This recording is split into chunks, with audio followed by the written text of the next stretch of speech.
So look, I've been talking for a lot about Digital Diamond. You've got a small company doing $127,000 in revenue, annual recurring revenue, that's their pace. Got a couple of founders who put a lot of sweat equity in, and they want to find investors. So you can now see, based on this, what that company actually looks like from the inside. From the outside, as an investor, it looks very different. You're thinking about, wow, what market is this company in? What are the comparables? How do I make money in this deal? How do I keep from getting diluted in the future? So your investor's actually thinking about a lot more things than you are when your goal is just this. Get $50,000 as soon as possible so you can expand the product, hire a marketer, and you can keep one of your founders full time. So now that we've got this, what do we do next? We can start answering some of these questions, but that's actually not where we started.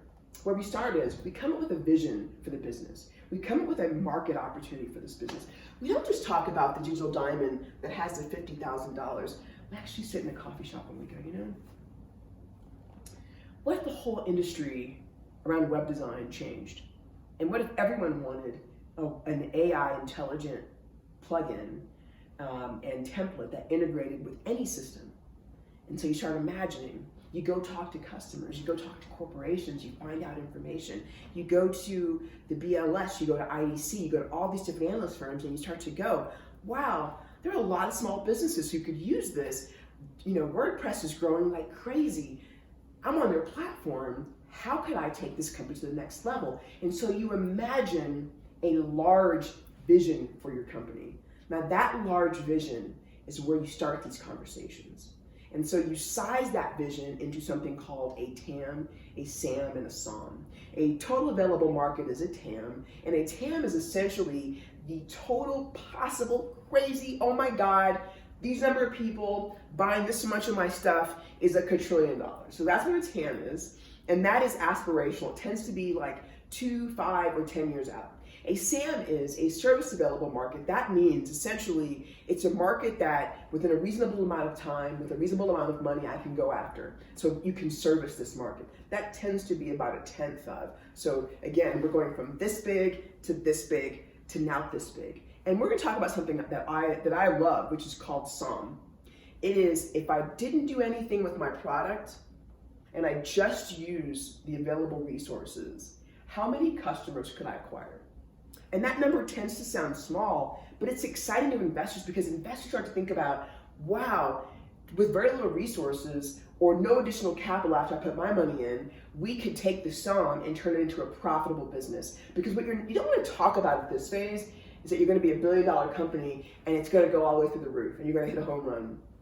What you want to talk about, you want to balance the vision of where you want to go and how this is with a lot of practicality. And those numbers, TAM, SAM, and SOM, allow you to have a reality-based conversation with those investors and really turn them into advocates, because what you want to do is you not only want to have money, you want to have someone who's working on behalf of the business. So that is Digital Diamond. So they get this big vision, and then what do? Do they just go out on Shark Tank? No. This is what I do.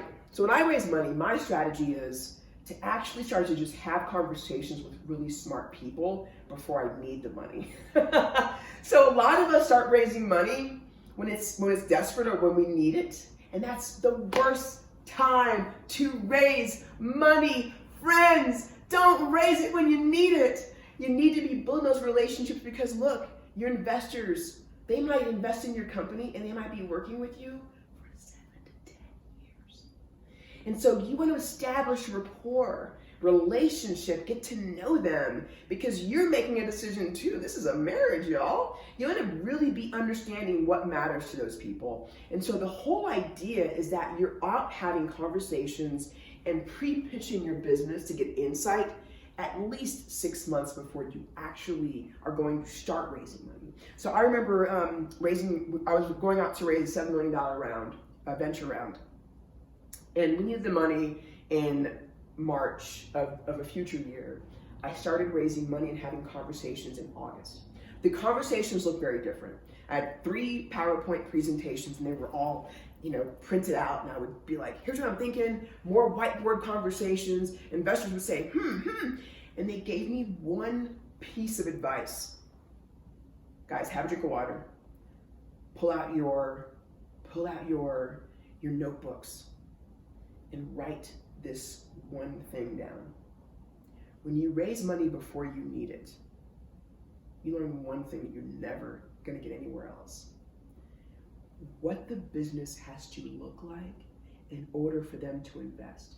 You actually get an investor to give you, it might be a little bit smeared, but they give you a crystal ball.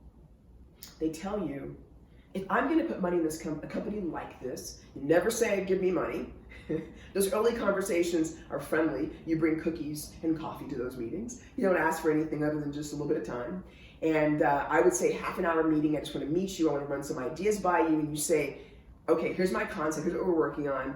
I have one question. What would it take for you to invest in a company like this? And guys, you can be really sloppy here. You don't have to find the person who's perfect to invest in this company at this time. You can go to someone who invests in healthcare and you're building Digital Diamond.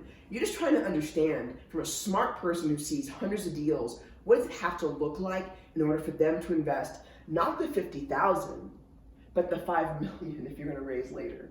And so that allows you to essentially think about how to structure your company's milestones around fundable events. Again, fundable events. Now, fundable events is an event that the outside person deems compelling in order to fund.